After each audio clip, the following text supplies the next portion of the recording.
not concerned about the amount of time I have to invest into the work. Asher Yoker Huli Bikesef Rab time is more valuable to me than a lot of money.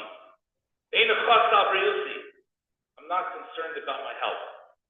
I've been up ready for many nights without sleep. He says, I committed the following. Yaver alai ma. Whatever happens to me. Al mishmarti emoida. At my post, on my watch, I will stand. Those words that the Friedrich Rebbe writes, Al mishmarti emoida, actually come from the Navi Habakkuk. And there are numerous interpretations as to what that means. So the David explained that someone who has a job to stand ala mishmar, protects a shomer who doesn't depart, he doesn't leave his job, his responsibilities under any circumstance. He's ready, he stands ready to fulfill and to do and to involve himself whatever is necessary. The Tzidkian says, the Shmarti and the Shmeres is Davar Halmudol al Harbe B'nidol. That this refers to a job that needs to get done by many, many people. And as I reflect on the words of the Friedrich Rebbe and Rabbi Itkin, I'll apologize in advance, Itkin was named after the Friedrich Rebbe. To me, one of the best ways to sum up Rabbi Itkin, that he was al mishmarti amoida. That means he was ready to do whatever was necessary at any time, at any place. He was ready to respond to a situation, do and contribute the way that only he knew how to do so. I have so many stories to tell because of other speakers after me. But I could just tell you, in addition to working with him in yeshiva and hearing from him his care and his concern, countless conversations about individual bachim and individual situations. Rabbi Itkin had a minhag that from time to time he would call me. It was usually pretty late in the evening. There's a shalom bayis issue. There's an individual kid who's dealing with a problem. Let's go and take care of it. I remember when we won the Supreme Court case, and it was, we were able to put up the menorah. Let's go put up the menorah. A little while later, someone defaced it. Let's go. We have to go spray paint and spray it out. My recollections of Rabbi Itkin was that he was not just concerned about yeshiva and the Lubavitch Center, the community, and individual. He was al mishmarti amoida. He was waiting anxiously. What does the Eibishter want me to do at this given moment to fulfill the shlichut? And he did it as a second interpretation of the Tzidkian. Not as an individual, never about him. It was about the group. Let's go, come with me together. He was equal, didn't have to be him. He didn't want the attention, he didn't want the honor. There's people who have that approach. What am I supposed to do at this given moment? How am I supposed to respond? They don't think about it. Am I going to get the honor, et cetera, et cetera. They think about the job that has to get done. I just want to conclude with the interpretation on one of the same words on the Shmarti Amoida in the Markel, one of the Mefarshim, the Navi. He says, Amar HaNavi, Ribono Shel Olam, Eini Zaz Mikan. Ribono Shel Olam, I'm not going to leave here. Ad Shetedieni Kate Golzeh. Till you inform me the end of goals. I am definitely sure that Rabbi Itkin is tummeling the Maila. I'm sure somewhere he found a lot of great people. I'm sure he ran into my mother, who they hosted at their Shabbos table so many years, and said, let's go, we got to demand the Moshiach that he come already. And there too, al-Mishmarti Amoida, he's standing strong and firm and demanding the Eibusher should listen to his plea, and once and for all, bring the Geula at a time we'll be reunited with him and all our loved ones. As you may notice, tonight there are representatives from the Lubavitch Center, from Yeshiva, from, I guess, on Yeshiva, and then there's going to be a Talmud of Rabbi Itkin. Now going to ask a dear friend of Rabbi Itkin and community, Mr. Zev Rudolph, came back special to participate in tonight's Shloshim, to share a couple words representing the friends.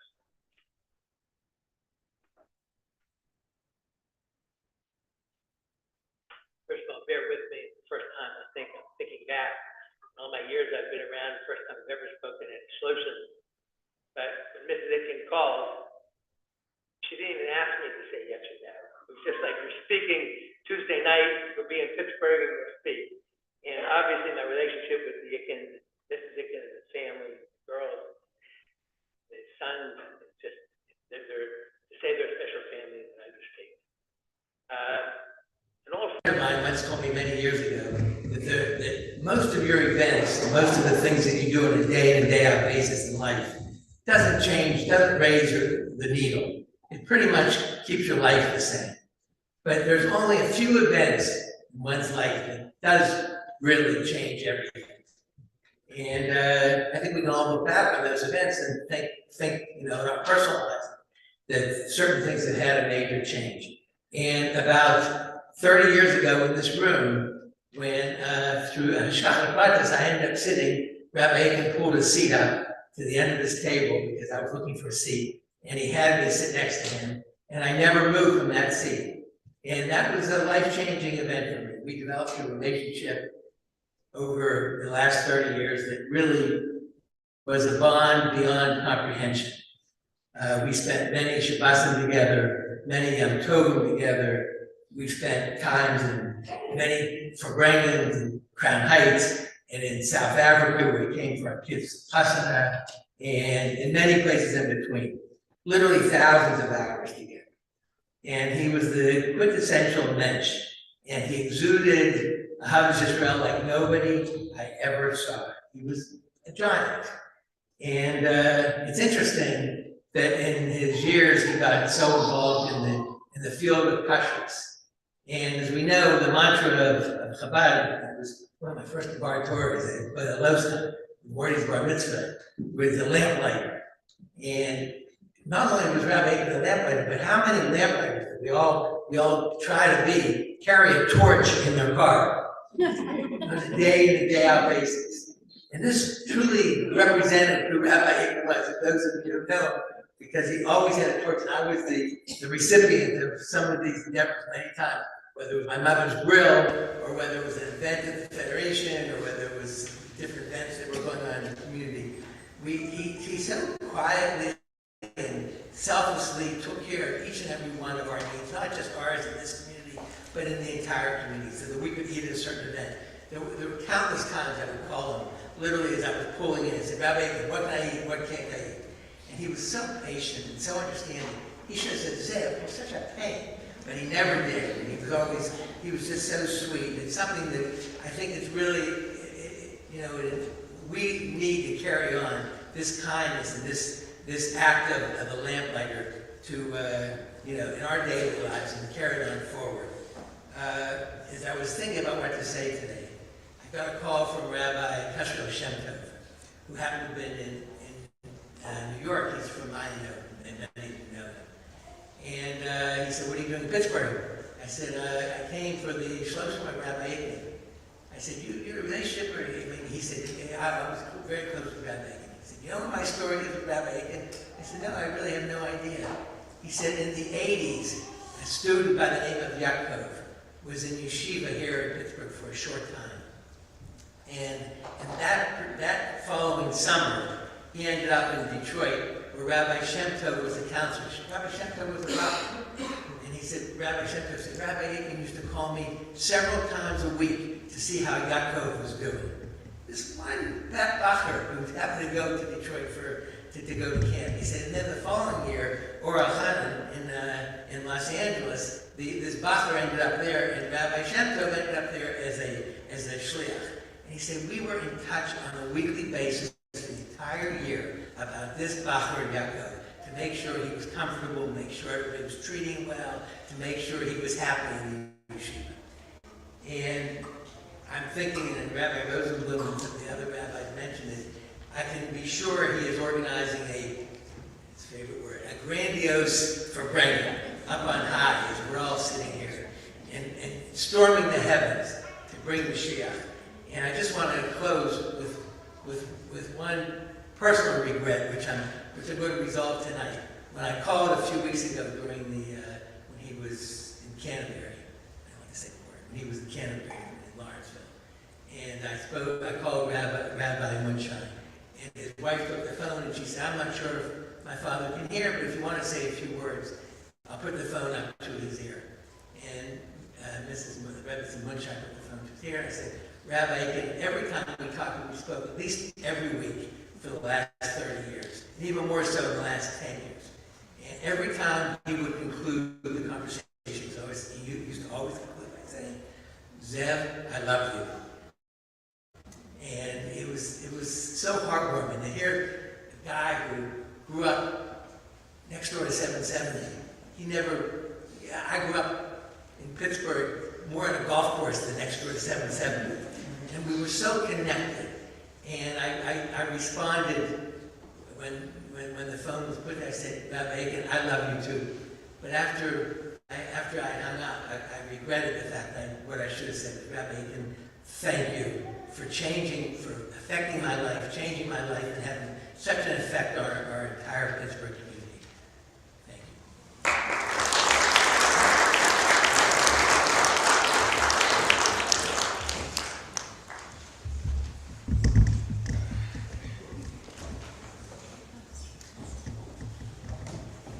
Thank you, Mr. Rudolph.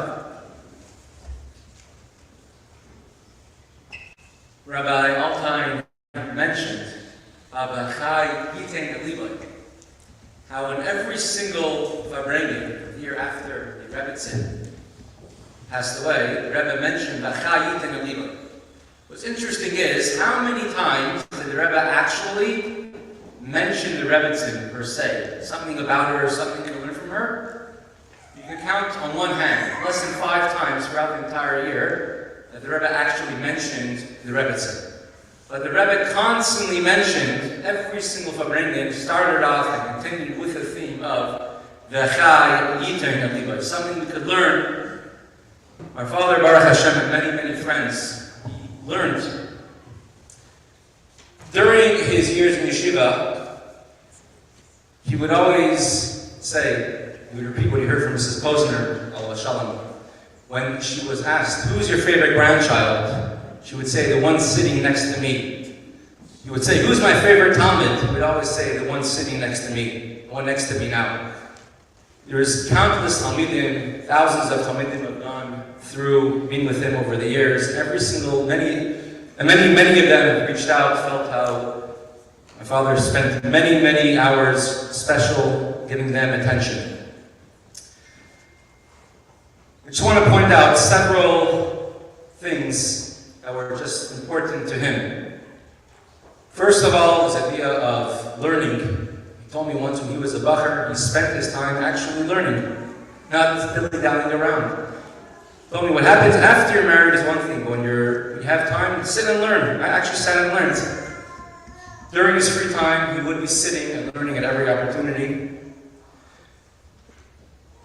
There were several people in our community who told me that every time you go to the oil, they ask a bracha for the community. Rabbi Itkin said, when we go to the oil, don't ask only about yourself, about your personal needs. Ask for the kehillah, ask for the community.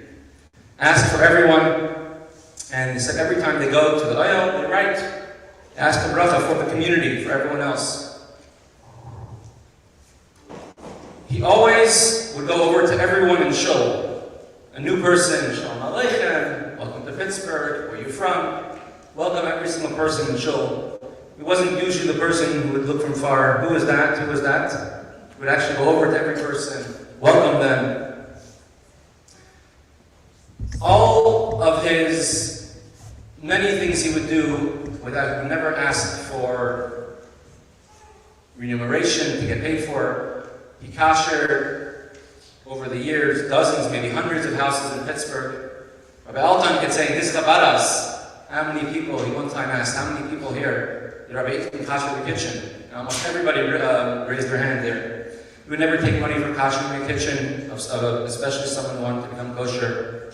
For Farbrengen, he would fundraise. For being a gabbai, he would do it on Manash Lilakal Pras. He says, Hashem will pay me back with nachas from the children, with gezunt, with simcha. We'll all be Manash Lilakal Pras. His name is Yosef Yitzchak. When Avram named his son Yitzchak, he said, Kol Hashem meya yitzachak li. Whoever hears will be b'simcha, will be happy. Yosef, this idea of adding on, Yosef, yitain v'yachzer v'yitain. My father's theme was always adding simcha, bringing simcha to everybody he saw, everybody he met.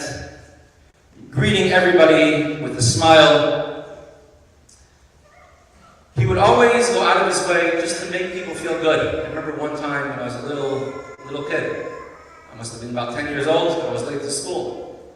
And I lived next door to the school. Right? I lived over here, and outside of our window, you could see in the gym, you could see the school. My father asks me, "Do you want to ride to school?" I said, "Yes, for sure." So we walked about 2 blocks down to the car. We got into the car, he drove me around to the front of the building. You realize that somebody needed some special time, some special attention, and they made sure to give a ride to school. So if you say that Yikin Aliba is to look out, how can you make another Yid Simcha? How can you go do something without asking anyone else? Ask someone's opinion, and actually the emes want to hear what they have to say with a bittul. One last thing I would like to say, to bring attention to the back left corner of the room. When my father was about 15 or 16 years old, so the age of maybe Sherbeiz, Shivatana, and he was a bacher in yeshiva with his friends. He had 16 boys in his class. 14 of them were named, 12 of them were, 11 of them were Yosef Yitzchak, and other 3 were Yitzchak or Yosef, a mix of the two. And the Rebbe at that point was not being Magia, was not editing Mamorim. Very rarely, not common. There's a chassid named Rabbi Hershel who came to the class of young boys, 15, 16 years old, and he told them, he riled them up. He says, "You know why the Rebbe is not editing being Magia Mamorim and Sichos? It's your fault. Because you're not kachim, you're not involved enough in the Rebbe's Sichos and Mamorim. You have to be much more involved in the Rebbe's Sichos and Mamorim." So from then on, they started, this group of boys, this class would review, would chazer, the chazara, every minor, every sikh of the Rebbe, they would write it down. And Rabbi Hershel Pfeffer, he went over to them, and he told them, "I want you to give me your hanachas, your writings that you wrote down, your review of the Rebbe's Mamorim." And they didn't know what he wanted to do. They thought he wanted to read it. They gave it over to him. Little did they know that he gave it into the Rebbe to be Magia, to edit and to look over it. And there's one minor we look at Aleph called the minor of Kisisa, which my father is actually based on my father's Hanacha. My father was about 15 or 16 years old at that point, and they sent in that Hanacha, generally mainly as Hanacha, was worked on a little bit. Sent it into the Rebbe was Magia it, the Rebbe edited it, and it's printed in Sefer Amar Melukat Aleph. And there were several other ones he was involved in, but that one is mainly based on his Hanacha. And in the corner, we're making a chalukah, just like we divided Mishnayos for the Shloshim. So for the year, we are dividing all the Mamorim Melukat, the Mamorim which the Rebbe edited and were printed in the 6 Svarim, the Sefer Mamorim Melukat, and there's about 180 Mamorim, so that's Mr. Hashem going to be divided to learn until his Yahrzeit, first Yahrzeit coming up on Zion Tavis. And the main thing, of course, we would always ask, and for everybody else, as he said by Rabbi Ephraim Rosenblum's Shloshim, that Rabbi Rosenblum, he wouldn't want speeches. He would want simcha and Farbrengen. So my father definitely would only want simcha, and everyone should be with simcha, and only good news from now on. Go ahead.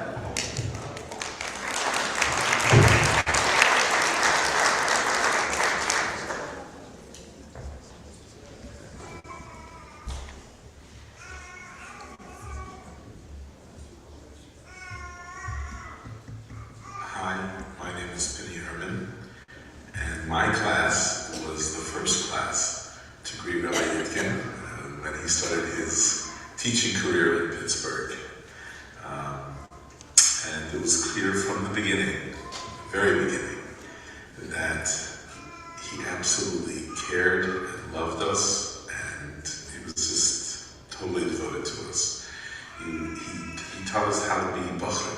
He taught us sort of just how to be that way, and how to talk that way, and how to think that way, and just how to immerse yourself in that. I mean, obviously, teenagers, a lot of teenage angst and things like that, and he had no patience for it. He would just he'd hear what you're saying, and he'd say, just be besimcha and be done with it,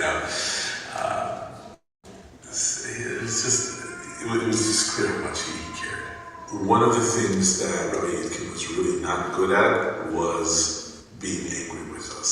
He tried, and he would show that he was angry.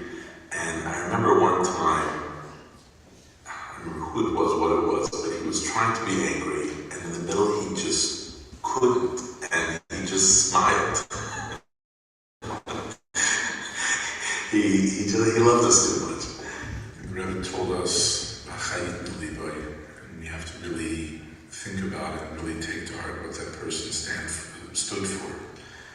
And with Rabbi Itkin, I think it was being genuine, authentic, truly caring and loving another person without any ulterior motives. I think that was one of his strongest points. Obviously, his love of learning Nigla, learning Chassidus, I believe that he cared about them equally. He also, his simcha, just, getting into a rut or whatever, just be the simcha, and you'll pull yourself out of it, and don't sweat the small stuff. And that really was, to me, just such a important lesson for my life, and something which I try to emulate every day. One other thing that really made an impression on us was Chavis for Yud Aleph Nissen. I believe he did this as a bachar as well, and he suggested that we learn the amount of sichos that correspond to the Rebbe's age as a gift to the Rebbe and as a chana for Yud Aleph Nissen, preparation for Yud Aleph Nissen. And so we learned 80 some sichos. I don't remember exactly how many, but it made a big impact, and it gave me a passion for learning sichos, and it's something which I take with me even to this very day. So that was something that was very special. Just a few years ago, I spent some time, a good few months in Pittsburgh, and he made sure that we started a chavrusa together, and we learned Masechta Megillah, and I'm pretty sure we finished the Masechta. So we got pretty close. But he knew I was there for various reasons, and he wanted to make sure that I wasn't just there for those reasons, but I was there in order to learn. And we learned together, and it really, almost every day, and it really, really made, it changed my experience for those months that I was there. It was very, very, very special. And again, it just demonstrated how much he cared, how much he loved us, and we loved him back. We really, really did. And I'm going to really, I'm going to miss him terribly. My name is Markel, but Rabbi Itkin never called me Marty. He tried once when I was an adult, but we both just looked at each other and laughed. He continued to call me Mordechai after that. He would often remind me how we both arrived in Pittsburgh on the same day of Elul in 1981. I was 14. Over the course of my first year at yeshiva, Rabbi Itkin, along with Rabbi Newns, taught me what an important holy thing a Hasidic Farbrengen can be. This culminated in a very impactful prom night for me at the Itkin's old house on Douglas Street. Rabbi Itkin held me to the many halatas which he told me that I had made that night, many of which have helped shape the course of me and my family's lives to this very day. Rabbi Itkin will forever remain my example of a loving chassid of the Rebbe. My name is Yirmiyahu Cohen of Toronto, and I lived in yeshiva in Pittsburgh from the years 1986 till 1988. At that time, my father went into the Rebbe, and he gave the Rebbe a few options where to send me. One of the options was Pittsburgh, and I remember that one of the options the Rebbe completely crossed out. And so I went to Pittsburgh. Baruch Hashem. Rabbi Itkin was my teacher. The third year that I was there, I stayed at my Rabbi and Mrs. Itkin's house. I called in to one of Rabbi Itkin's sons during the Shiva, and I told him that it is your father's favorite Talmud calling, to which he replied, but my father had so many favorite Talmidim, but this was Rabbi Itkin.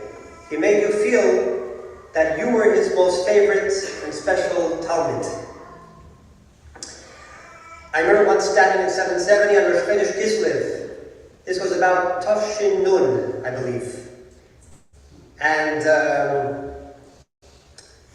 we were finishing davening Meir with the Rebbe, and the Rebbe makes his way from his place to go back, and we're singing the Rosh Chodesh Kislev Niggun. And as he gets, we were standing by the bima, Rabbi Itkin and I, he looks towards us, to our direction, and he makes with his hand to sing even stronger. And I remember Rabbi Itkin's face, he was ecstatic, he was elated. And for over an hour, we stood together, my hand over his shoulder, singing the Rosh Chodesh Kislev Niggun again and again and again. The love for the Rebbe that you saw was just amazing. My name is Raleigh Resnick. I'm a shliach in Northern California, and I studied in Yeshiva Safik Nimin in Yeshiva schools in Tafshin and Vav and Zion 1995 through 1997. I will never forget it. Waking up in the morning in Yeshiva was not my strong suit. And so, to encourage me, Rabbi Itkin promised me that he would personally study with me one-on-one early in the morning. I think it was 6 or 6:30 before Yeshiva started. And it worked. The excitement of that personal attention from Rabbi Itkin got me up in the morning.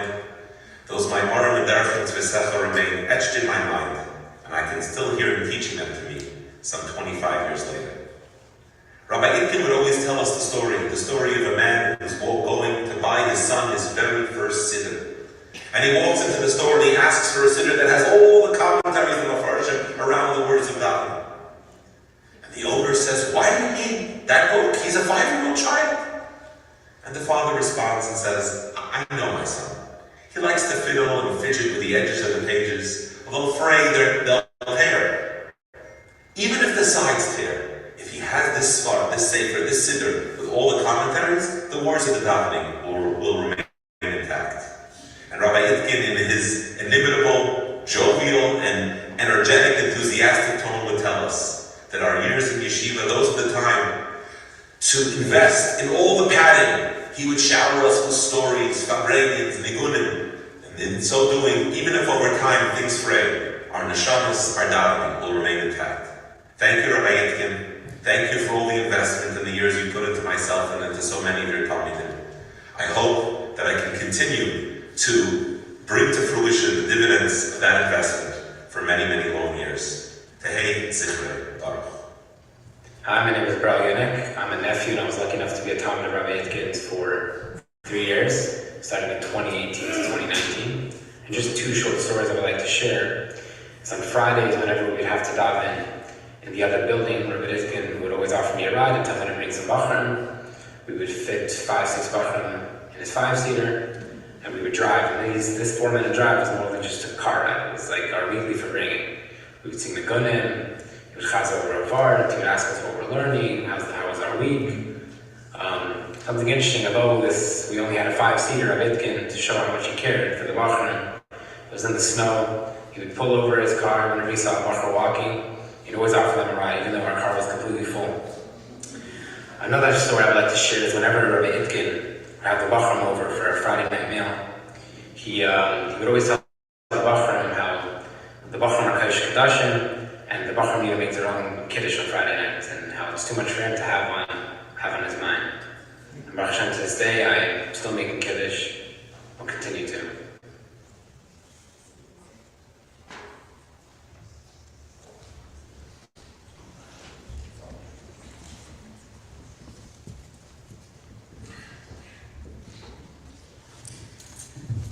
So I'm here representing all of the Talmidim Rabbi Itkin was able to influence all through the years.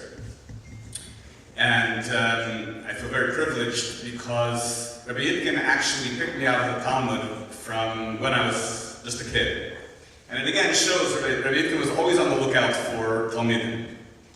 The year that Rabbi Itkin moved to Pittsburgh, so my sister got married, and I was 7 years old. And I was, the wedding was at the William Penn Hotel, and Rabbi Itkin called me over in the middle of the wedding. And he said to me, I want to tell you that my sister got married, my older sister got married when I was about your age. And I don't remember so much from the wedding. So I want you to stay here right now and make memories of the wedding, as it is right now. And of course, the only thing I remember about my sister's wedding is Rabbi Itkin telling me to pick memories. But that was Rabbi Itkin. He was always teaching, giving you that sense of how you would be able to live your life in a deeper, more beautiful way. And Baruch Hashem, I was able to have him as my teacher in high school for 3 years. And my father also arranged, and it's funny because my brother Penny, it must be something with the Hermit boys in the Sefton Megillah. My father arranged one summer we learned Sefton Megillah. And everybody's talking about how much Rabbi Itkin cared, but I want to just stress that Rabbi Itkin cared for you as the way that you showed up. And I would stay up late during the summers, and I would come to him, it was like 10 o'clock in the morning, and I'd go down to the newly renovated basement at the Itkin's home. And that's where we used to learn. Baruch Hashem, there were beds there. So Rabbi would see that I was, we're trying to learn Masechta, and I was nodding off. So he'd say, listen, take a nap. I'll be back in a half hour. So I slept well, I learned well. And I think that's what Rabbi Itkin gave you, is that, what's a great teacher? A great teacher is that it's not just that you remember what they taught you, but you remember exactly how they made you feel. Every time when you think about them, you remember how they made you feel. And as my brother Penny was saying, Rabbi Itkin was a seer, especially for, we grew up in Pittsburgh, what we know, it was not just a seer of what a chassid was supposed to be. I think even more powerful was that he believed that we could be chassidim. Which for kids growing up, about Shuvah house, and what do we know, Rabbi Itkin believed in us. That we could become chassidim even though we didn't grow up after 770. We could take a look at the way he lived his life. We could model ourselves after that, and we'd be okay. And I think that there's thousands and thousands of Talmidim that are sitting today because Rabbi Itkin gave them a pathway. Here's what it looks like to be a chassid. You see, you can do it too, and I believe in you. And I think everybody, therefore, has these Rabbi Itkin moments that sort of stick in your mind. I have a 7-year-old moment, but I have so many other moments, whether it's going to New York, when we had this 15-passenger van, we also used to pack in more than 15 people. These trips to New York, the moments that you had with him, where you really, really felt you were the only one that he was talking to at that moment. You didn't feel like he was talking to a class full of Talmidim, he was talking specifically to you. And you knew it, because after class, he had something to say to you. He noticed. He noticed you were awake that day, you weren't awake that day. He was always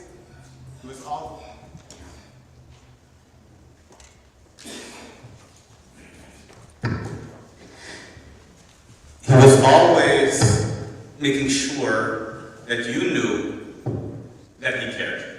And because he truly did. And that type of authenticity, that type of life is one that Mirza Hashem we should all aspire to. And it's not the same being in Pittsburgh and not seeing Rabbi Itkin walk through the door with that smile. So we all have to make sure that we put on that smile for each other, the one that Rabbi Itkin would have greeted us with.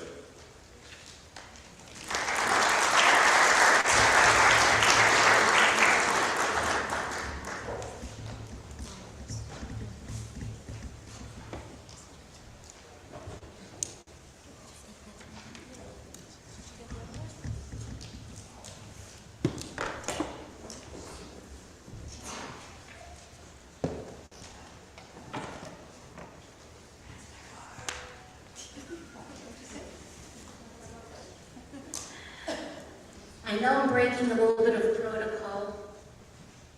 Usually you do not have a woman speaking at these events, but my husband's life was surrounded with a sphere of Markel very much. And I really felt this shleishim was going to be sort of representing different aspects of his life, and I think the feminine aspect of his life does have to be represented, and so I represented it. As growing up as Farbrengen, growing up as Hasidim, we always knew the value in a mechitza. There's no question when there's a shalom zachar, not shalom zachar, bris, a bar mitzvah, and a wedding, you have a full-on mechitza. And I grew up very much knowing that. And we were very careful with the mechitza in our lives. I remember till today, in the room next door was the Munshines Shevat Friday night. The Munshines are related to us. They're our third cousins, but I didn't know. Well, they got related to us. And I know how valuable the mechitza is. So I had a view for the men, a view for the woman, and a huge, massive space. That world was only family Friday night, nobody else, and we're all related. And the scene, I will never forget the scene of my father and my father-in-law standing outside those doors and not coming in till the mechitza was up. And at that moment, I made a chalata. Whenever I make an event in my life, I will make an event that my father and my father-in-law are comfortable with. Thus, having mechitza. I will refer to, I'll use the word Eibishter for Hashem. Eibishter means the one above. That's the word I'm most comfortable using. And I will be referring to some Hasidic concepts, but I will not be explaining them. So you'll try to get around that. When my husband and I started this journey that Hashem chose for us, we made 3 haflatas. First, we will try to do it with grace. We will do it with great ahavas Hashem, and we will try to do it as stress-free as possible. Many, many people in the community ask, and people all over ask this question, where did all our tehillim go? An enormous, enormous amount of tehillim was said. All this were made, classes, the world was stormed, my children were amazing, storming the world. Where did all of that go? And I want to tell you that our family saw where it went. First of all, it gave my husband, literally, it brought him life. It literally brought him life. And the next part, which I will be talking to be the theme of my speech, will be all the silver lining in this difficult journey. That it was mamtik Udin. Everybody's tehillim sweetened the difficult din that we were going through. Ashreinu matay chalkeinu, u'manayim garaleinu, u'mayafa yerushaseinu. My husband and I, it wasn't the moment that we were not grateful that we had this fuss to be raised as a wild Chassid. Because Chassidus looks at the Eibishter in a very different light. You look literally and learn about Gerechtigkeit and God. So we learn Avinu Malkeinu, our Father, our King. Chassidus emphasizes very strongly the concept of Avinu, our Father. Hashem loves us as our Father. He only wants what's good for us. And Malkeinu, He's our King. When a king is crowned, all he wants to do is give wonderful things to his subjects. He loves his subjects. Sometimes he has to do things that he's not so comfortable with, but it's always coming out of the Avos Hashem, the love of Hashem. So my husband and I, for the entire journey, literally we felt Hashem holding us in our hands. It wasn't the moment we felt we were not guided from by Hashem. My husband would lay in bed night after night, and he would say, look how lucky I am. Look at all the brachos that Hashem showered me in my life.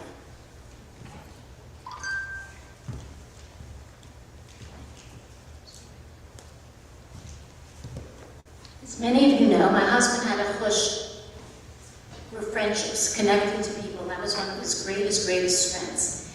He has many friends in the heart. He had many friends in his growing up years who were very pivotal in forming who he was. I'm not going to enumerate these friends by name, because I will definitely miss one of them, but there is a known group, they're called the Kvutza of Miami. This is a group of boys who were sent on shlichus for 3 years to Miami, and that literally formed their lives. They were brothers of the heart, literally and physically, and have been in touch and been very, very close. Before this group left, the Rebbe told them they are a group of chosen Bachrim, and the Rebbe gave each of them a Tanya. When the Kvutza, spearheaded by my husband's very, very close friend, found out that my husband wasn't well, they made an initiative, and the first thing they did was they printed a Tanya in honor of my husband for Refuah Shlema. This Tanya was very, very precious to my husband, and he kept it on his desk, and he appreciated everything that it meant, and especially to this Kvutza, because my husband never left the house without walking around the Tanya the Rebbe gave him when they went on Yechidus before they went to Miami. So to have a continuation when he was going through a challenging time in his life really, really meant a lot to my husband. My husband had many, many good friends. A very close friend was Shalom Charitana, I want to mention because he's very, very close. Shalom's brother, Shmerel Charitana, we would leave every single third day a beautiful, beautiful voice note to my husband. Chassidish Amaisis, interesting stuff. It was I think a whole book can be written just on the voice notes that he left my husband. My husband would listen to them over and over and over again. My husband had a very close friend, Mayor Eichler, who when my husband was in Miami, he wrote many letters to Mayor Eichler that really gave the synopsis of what it means to be a chassid. Mayor Eichler, in his wisdom, held on to those letters, and he shared them with our family, and some excerpts of it are written up in the book that my children put together. My husband and I was very close friends. I have Yosef Harari, Shimon Brook, Yosef Kesselman. These are all his old childhood buddies. My husband had many, many, many, many close friends in Pittsburgh. He loved the community. By the way, I do want to reiterate this whole concept of my husband and I never went to the Rebbe or wrote a poem without writing to the community. We did it each individually, not even though the other one was doing it. But the community is primary. If we knew somebody in the community is going through a difficult thing, we would ask a special bracha for those people in the community. I would like to mention our good friends, Dr. and Mrs. Hubener. My husband's very close friend, David Friedman. I have to give David Friedman a lot of credit. He literally tried to come and visit my husband every single day. He always knocked on the door and said, please see Rabbi Itkin. And the last year was really, usually my husband was really not up to visitors.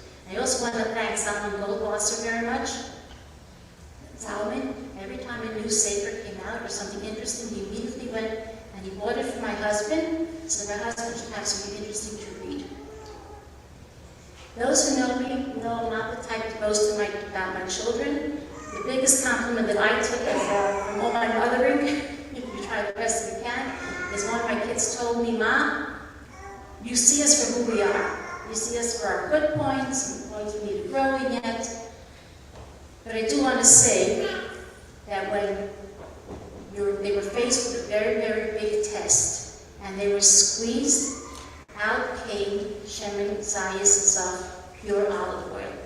I was very blessed and fortunate that my children and my sons-in-laws who are literally sons to us, they're not sons-in-laws, my wonderful daughter-in-laws were daughters to us, took turns every 3 days at the beginning of the journey. They took turns. They took off from school in order that I should be able to go to school. And everybody came all the time and didn't leave us alone. And that there was just not enough words to say a thank you to them. There's many, many great silver linings that we had on this journey. And one of them was the fact that we only did have to stay in Pittsburgh. We have a very wonderful facility called UPMC. They're very competitive in the illness that my husband has. They're very, very competitive. They're one of the top in the world, and they have the latest treatments. You don't have to travel anywhere. I told my husband, I used to say, imagine if we lived in New York, you have to schlep to Manhattan and then park in Manhattan to come back to Manhattan. Everything was very, very close, and the latest things were right here. The Market of Mosfich spoke, it says, how can a human doctor heal? He's only a human being. So, the Torah says they're given the power to heal. And through what means are they given the power to heal? Through a malach. Every single doctor is assigned a malach. So the Maggid Mizrahi said, the greater the doctor, the greater the malach. And we got this, my father-in-law was very, very careful, but only go to the doctors and everything, because that's where the great malach is. Hashem blessed us with an amazing doctor, Dr. Rabbi Thomas, who was a Refa Yedid in this. He ended up being a Refa Yedid. And he said, Rabbi, while you're fighting, I will fight with you. And we had many people overlooking my husband's case, the RCCS, the head doctor from MIT, experimental medicine. We had many people overlooking my husband's case. And they were in a small, they could not get over the ingenuity of Dr. Thomas and what he's done. And everybody in the hospital knew our family, they knew our faith-based family, and they all kept on saying, they give you this prediction, but they learned over the years, but with the rabbi, that prediction doesn't necessarily apply. And all that is definitely due to the Tehillim that he actually got through many crises through the Tehillim. So much so, when they came over to us at the end, and we were planning to, to go home, that was our plan. And they called me in Motzei Shabbos and said, Mrs. Itkin, sorry, your husband cannot go home. He has to go in the hospice. And I was like, what? I said, no, here that he needs, and you cannot do it at home. It's only one unit, one facility in the whole town that has it, and we'll try to get you a bed there. So you're going to leave Monday afternoon into the hospice. Monday morning, Dr. Rabbi Thomas came to speak to my husband, and he said, Rabbi, he starts, we were all talking about you downstairs, referring to the doctor's lounge downstairs, and he said, we concluded, and this literally said, we concluded it was all from above. Even our medical intervention didn't do anything, it was all him. So as my kid said, that the fact that a non-Jewish doctor can recognize so clearly and openly the hand of Hashem, there's nothing greater than that. When they told our family that we have to go into hospitals, it was really not an easy thing, but that was the Eibishter's final wonderful gift to our family. We had 8 days of being, first of all, I learned a lot going in there. The people who work there are nurses for many years, and what they do is they really give back the dignity to a person. People at the end of their life, they're at home, in the hospital. There's a very huge loss of dignity. There, they give back their dignity. They treat you like a human being. And anytime we thank them, they would say, it's such an honor, it's our honor. I learned so much about how to treat a person. It was on the level of something else. But because it's set up like a home, there was a large living room, a large dining room, a large kitchen, and pretty much, we took it over.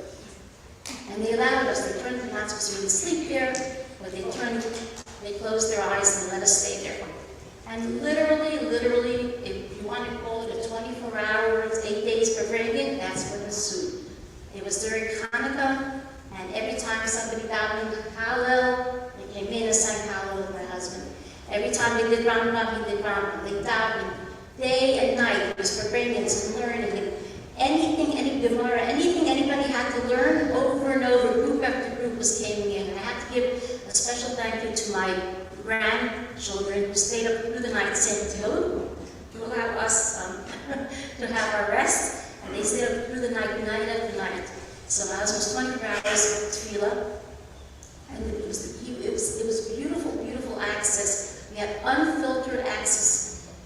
Children had to their father, and it was a very special moment. And I told my kids, recognize the great gift that the Eibishter is giving us. He's giving us the gift of closure.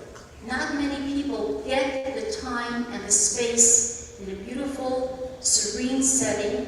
And as one of my kids came up with a tagline, they said, hospice takes care of the roof, and so the neshama can go in its own timeline. And another kid of mine said, Ma, I felt I was connecting the whole time to the Yechida of Tati's neshama.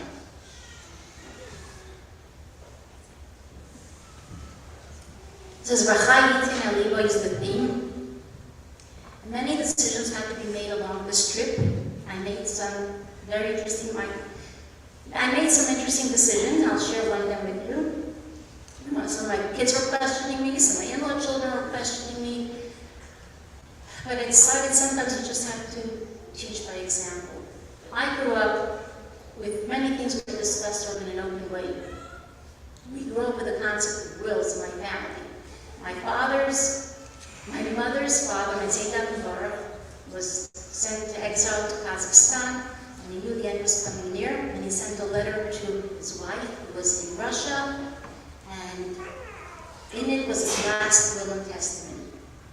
It's a very, very beautiful letter, how a chassid finishes a life, how he wraps it up, how he begs his children to follow in the way of Torah, and be meticulous with mitzvahs. So we grew up knowing that letter. My father's father, Mendel Naftali, was very, very known for his wills.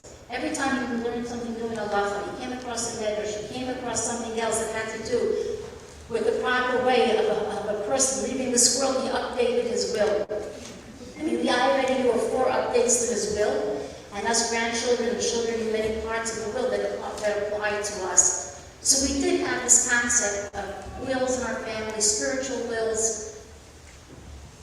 And some of my decisions were based on the fact that, someone told me in America there's this fear, this cultural fear of talking about the end of life, what will be.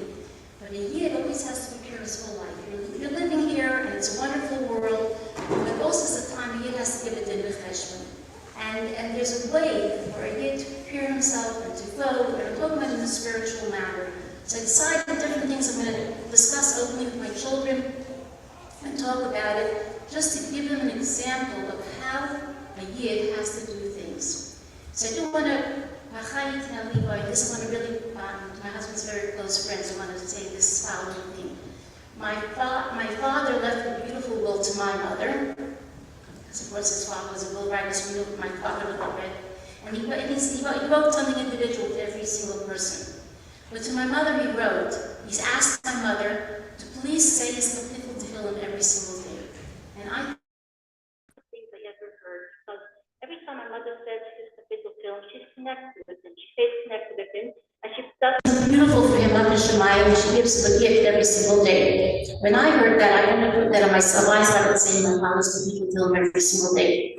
And many, many people, I've told them, if you want to achlata, the person you love, say their kapitel every day. So I'm asking my husband's close friends that continue saying his kapitel at least for this year. His kapitel is Ayin, as many of you know, 70. But Gimel Adar, which is coming up soon, is going to be his 70th birthday. It will be Ayin Aleph.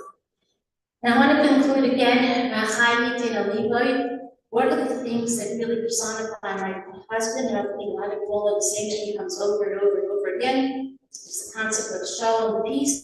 He was a man who intrinsically loved peace. One of his, from this group in Miami, one of them just told us a story that he remembers when a few guys, something was going on with 2 guys in the throats and they weren't getting along. And it bothered my husband so much, he stayed up a whole night talking to them and literally crying till they made shalom. So shalom is something very, very close to me. Abbas Yisrael, my husband was known for his Abbas Yisrael. He had the ability to connect the heart to the heart. He was a man of action, and most of all, he did everything with simcha. So that should be the rallying cry. I just want to tell my children, and you'll have all the brothers in the world. If you hold on tight, you will have Bonei, Chaim, and everything good. I wish the Pittsburgh community, my husband is definitely not in the Pittsburgh community up there. Each of us, everybody has their needs. I can't tell you how many people used to write in for shidduchim and for babies and for all kinds of health things. He was always writing about the community. We love you all, and thank you so much for honoring him with your presence.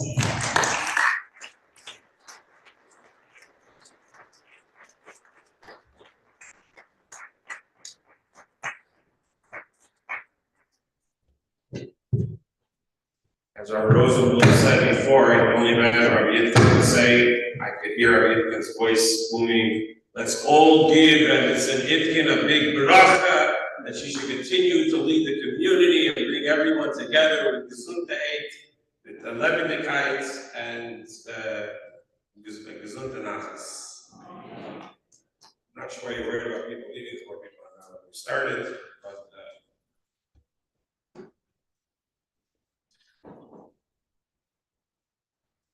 one of the beautiful things tonight, I think, was that no one looked for anything original to say.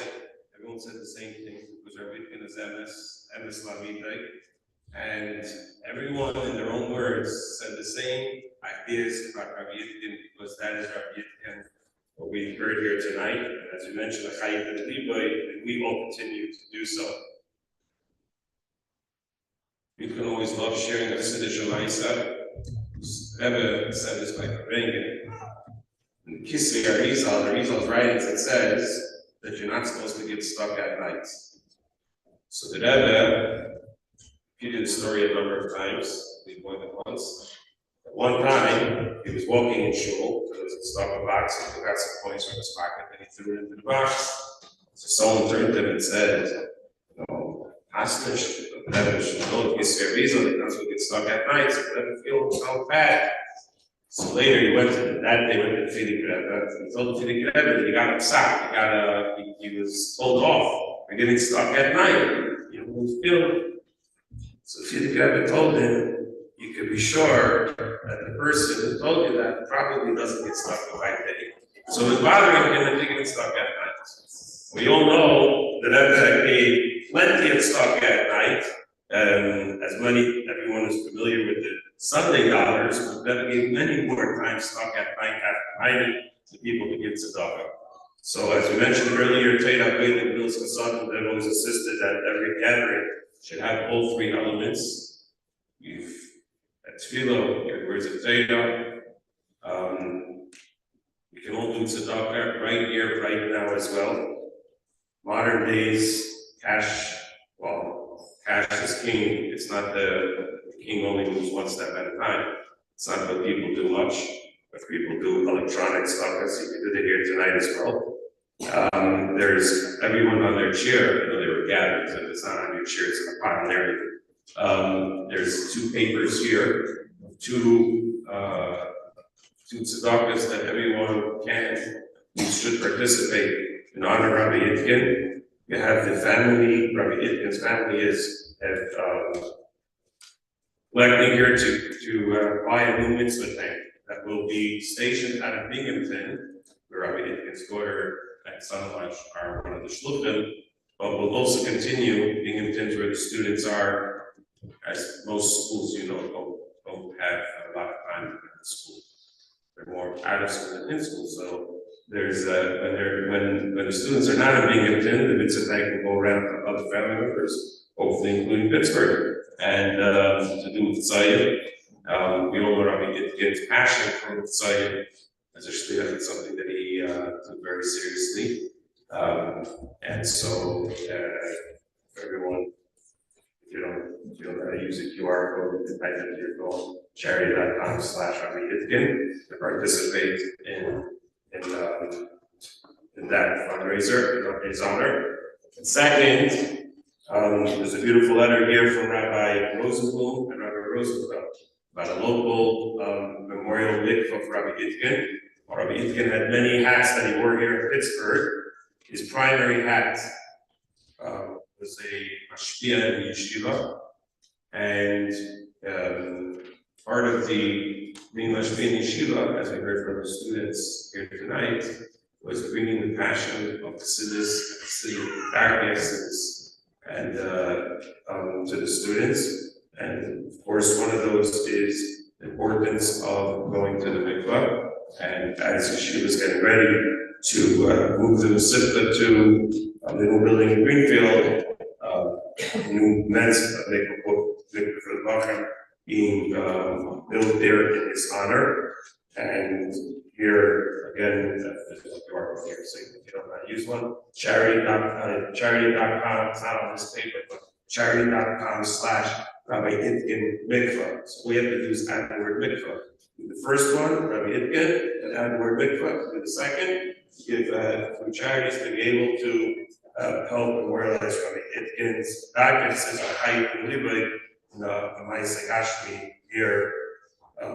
Particularly, by the way, the students, if you haven't reached yet, it means your class is not doing a good job, that the focus is on the alumni to participate in honor of Rabbi Itkin, each class together. They should help, both of these schools should have shachas, and should bring about the ultimate, most important element, which is that we should be safe that Shleshim begins tonight, that the scene of the Shleshim should be with pizza around Sheikh Yavar, Sidrei and Shluch. I will say that one thing is sorely missing in this event here. Chaim told me I expect I did this before I come here to say L'chaim. I would not have tolerated Chaim here, but we could be mashal, there'll be a Farbrengen in the next room as soon as I have this one more video first.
Based on the meaning of Alice's soul, and everyone over here make a change in the world.